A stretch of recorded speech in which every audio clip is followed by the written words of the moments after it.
अस्सलाम वालेकुम दोस्तों, क्या हाल है। उम्मीद है आप सब खैर वाफियत से होंगे। आप देख रहे हैं मेरा चैनल मेडिसिन इन्फॉर्मेशन और आज जिस मेडिसिन के बारे में मैं आपको इन्फो देने जा रहा हूं उसका नाम है डार्वन। और ये मेडिसिन फार्मेडिक लेबॉरेटरीज की मैन्युफैक्चर्ड है और इसमें दो फार्मूलेज होते हैं। पहला ट्रामाडोल और दूसरा फार्मूला पैरासीटामोल होता है। और ये मेडिसिन आप थकावट और जिस्मानी दर्द के लिए इस्तेमाल कर सकते हैं। ये टैबलेट थकावट और दर्द के लिए बेहतरीन मेडिसिन है और आप इसे 2 टाइम डेली की रूटीन के साथ यूज़ कर सकते हैं। बेसिक ये आपको रिलैक्स करती है और दर्द ख़त्म कर देती है।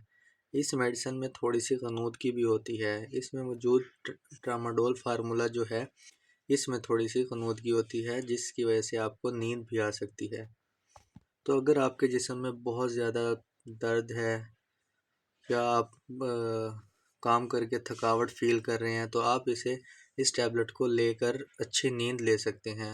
और इसके कुछ साइड इफ़ेक्ट भी हैं, जैसे कि कॉन्स्टिपेशन हो जाना, के मतली भी आ सकती है। तो ज़्यादा बेहतर है आप किसी डॉक्टर या फार्मासिस्ट के मशवरे के मुताबिक इसे इस्तेमाल करें।